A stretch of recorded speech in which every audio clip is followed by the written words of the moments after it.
As you can probably guess, our next stop is the spooky Mirkwood Forest. When the group arrives at the entrance to the forest, Gandalf leaves the group, saying that he has other business, much to the disheartenment of other travelers.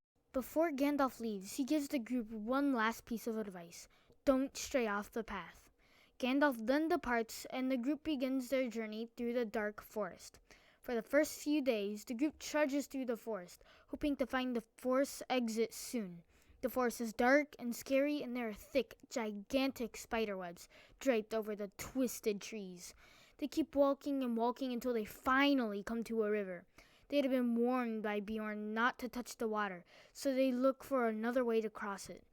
At last, Bilbo, with his sharp eyes, sees a boat on the other side of the river, and with the help of a few contraptions that the group devises on the spot, they are able to bring the boat to their side and slowly in groups cross the river on the boat. However, just as the last group is crossing the river, a deer-like creature appears out of nowhere. It bounds towards the water and springs over the water. Thorin, who's expecting the unexpected, had already fit an arrow minutes before, and just as the deer was about to reach the other side of the bank, Thorin shot the creature. For a split second, the group dreams of the delicious venison that they would have for dinner. But before anyone could move, deer fell smack on top of Fat Bomber, causing Bomber to collapse and fall into the murky river. The travelers immediately pulled him out of the river, but not before the water puts Bomber into a deep sleep. So until Bomber woke up, the group had to carry his heavy body, along with the rest of their provisions. The next few weeks saw the group's morale drop dramatically. They walked and walked through the spooky forest. Their food levels were extremely low, and the group's confidence was lower, and to top it all, it seemed like there was no end to the wretched forest. One night, the group sees a large feast right in the middle of the forest. They remember Gandalf's last words, but they are so desperate that they run towards the feast to beg for food. However, just as the group gets to the feast, all the lights suddenly go out. It takes some time, but the group finally finds each other and realizes that they have completely lost the path. They huddle together and think of what to do next. When they see another huge feast, thinking they had nothing to lose, they rush towards the other feast, this time in a more calmer manner. Just like before, the lights go out as soon as the group gets close enough to the feast, and after much difficulty, the group finally finds each other. At this point in time, the group sees yet another feast and cannot resist their desire for food. So they approach this one, hoping that they would be able to fill their stomachs for the first time in days. As you probably guess, the lights go out this time too, leaving the group stranded in the dark. The group is exhausted and just decides to lay down for the night. But without their knowledge, Thorin is captured by the feasting people, who are wood elves. He's dragged before their king and interrogated on his motives. But Thorin wouldn't say a word, knowing that if he told them about the group's true quest, they would be forced to give up a huge portion of the wealth to the wood elves. Since Thorin wouldn't talk, the elves locked him up in a deep, dark dungeon, leaving Thorin to wonder what had happened to the rest of the group. The next morning, Bilbo woke up feeling a tight squeeze around his legs.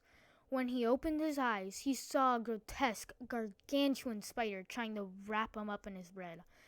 Bilbo fought the spider off with his hands before cutting the webs that had almost completely surrounded him and charged the spider with his knife.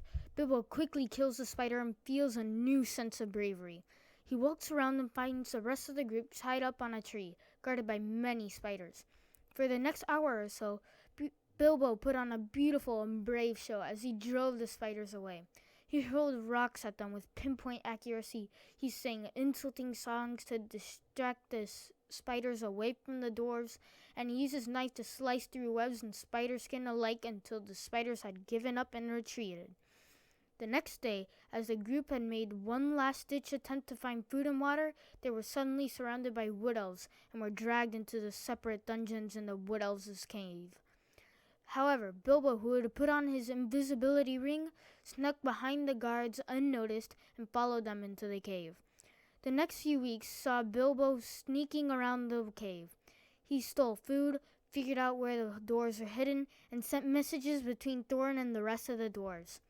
One fine day, while hiding around the cave, Bilbo sees a small stream running underneath the cave. Empty barrels were being unloaded onto it and sent downstream.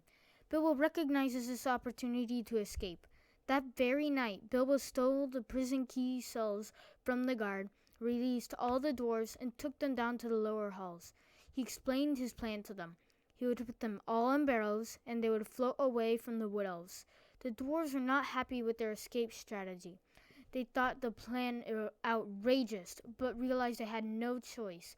So as directed by Bilbo, they got into the empty barrels and floated down the stream, slowly but surely, exiting the Mirkwood Forest.